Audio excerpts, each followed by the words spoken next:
बहुत समय पहले भस्मासुर नामक एक शक्तिशाली राक्षस ने अमृता की प्राप्ति की ठानी। उसका मन केवल एक ही विचार में समाहित था, भगवान शिव को प्रसन्न करना। घने जंगलों और ऊंचे पर्वतों में भस्मासुर ने तपस्या करने की राह चुनी। उसने गर्म धूप और ठंडी हवा की परवाह नहीं की, केवल एक उद्देश्य यानी भगवान शिव का आशीर्वाद प्राप्त करना। वह दिन रात एक ही मंत्र का जाप करता रहा, ओम नमः शिवाय। उसकी आवाज जंगली जानवरों की गूंज में खो जाती थी, लेकिन उसकी श्रद्धा अडिग थी। भस्म से ढका उसका शरीर हैरतअंगेज था। तप के प्रभाव से उसकी त्वचा का रंग जलती हुई आग के समान हो गया था।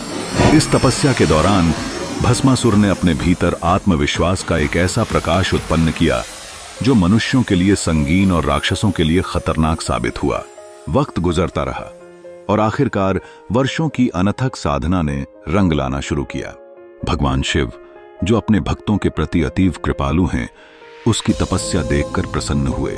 इस प्रसन्नता ने भस्मासुर के जीवन को एक ऐसा मोड़ दिया जहां सृष्टि के सबसे शक्तिशाली राक्षस बनने की उसकी इच्छा को बल मिला।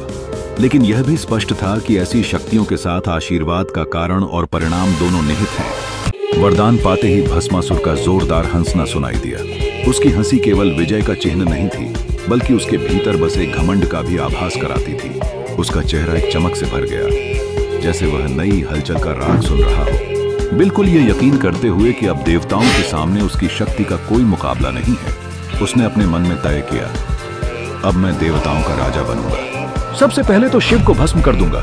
गेडी और यह सोचते ही वह भगवान शिव की ओर दौड़ पड़ा। भगवान शिव, जो शांतिपूर्वक कैलाश पर्वत पर ध्यान में थे, अचानक भस्मासुर की गति को देखकर चौंक गए। उनकी अंतरात्मा ने बताया कि भस्मासुर के इरादे ठीक नहीं हैं।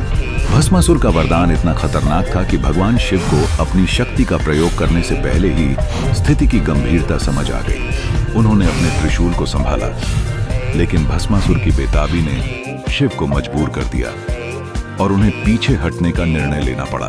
शिव, जो अनंत काल के अनुभवी थे, अब जंगलों, गुफाओं और ऊंचाई वाली नदियों को पार करते हुए अपनी शक्ति को पुनः समेटने का प्रयास कर रहे थे। उनका हृदय चिंतित था, वे थक चुके थे और भस्मासुर लगातार उनके पीछे आ रहा था, जैसे वह उनके पतन का इंतजार कर रहा हो।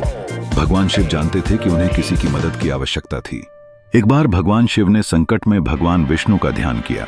उनकी सच्चे दिल से प्रार्थना के फलस्वरूप विष्णु जी तुरंत प्रकट हुए, जैसे ही बादलों की गर्जना के बीच चांद निकलता है। उनकी आंखों में विश्वास का प्रकाश था और आवाज में संतुलन और शांति।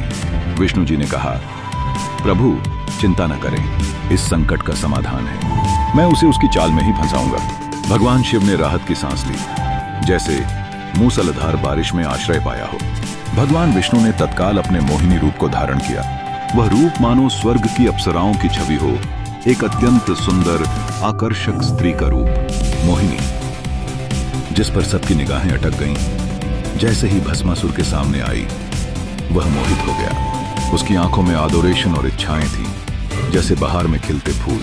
भस्मासुर ने मोहिनी से कहा, हे सुंदरी, मुझसे विवाह कर लो। एक पल का भी विचार किए बिना मोहिनी के चेहरे पर एक खूबसूरत मुस्कान आई। मोहिनी ने अपनी मुस्कान के साथ उत्तर दिया, विवाह? मोहिनी का आगमन एक टर्निंग पॉइंट था। उसका नृत्य न केवल खूबसूरत था, बल्कि उसमें एक जादुई आकर्षण था। जब मोहिनी ने नृत्य किया, वह अपने संग पर ध्यान केंद्रित करती गई। भस्मासुर उस नृत्य की हर बारीकी को पकड़ना चाहता था और अपनी शक्ति के घमंड में वह मोहिनी के हर कदम की नकल करने लगा। यह नकल उसकी खोई हुई बुद्धि को और भी अधिक भटकाने लगी। कहानी का एक महत्वपूर्ण मोड़ तब आया जब मोहिनी ने एक चाल चली। उसने अपने सिर पर हाथ रखा और भस्मासुर ने झलकते अहंकार के साथ ठीक वही किया। जैसे ही उसने अपने सिर पर हाथ रखा, एक तत्काल परिणाम हुआ, वह भस्म हो गया। यह निश्चित उसके घमंड और स्वार्थ की परिणति थी। वरदान के दुष्परिणाम ने दिखाया कि सृजन की शक्ति जब अहंकार से भरी होती है तो उसका अंत निश्चित होता है। भगवान विष्णु ने ऐसे देवदूत के रूप को त्यागा जो सर्वश्रेष्ठ थे और भगवान शिव ने कृतज्ञता व्यक्त की। यह कहानी हमें याद दिलाती है कि शक्ति का भाईचारा और विनम्रता के साथ सम्मान होना चाहिए। शक्ति को तब तक स्वीकार्य माना जाना चाहिए जब तक वह दूसरों की अनुकंपा का साथ दे। कथा का संदेश साफ है, जो शक्ति अहंकार के साथ होती है, अंततः वह स्वयं को समाप्त कर देती है। भस्मासुर की कहानी केवल एक ऐतिहासिक या पौराणिक घटना नहीं है, बल्कि हमारे जीवन में अहम शिक्षाओं का सरोकार रखती है। यह हमें निष्कर्षों तक पहुंचने का असीमित अवसर प्रदान करती है। इसीलिए हमें हमेशा अपनी शक्ति को सहिष्णुता और करुणा के साथ उपयोग करना चाहिए।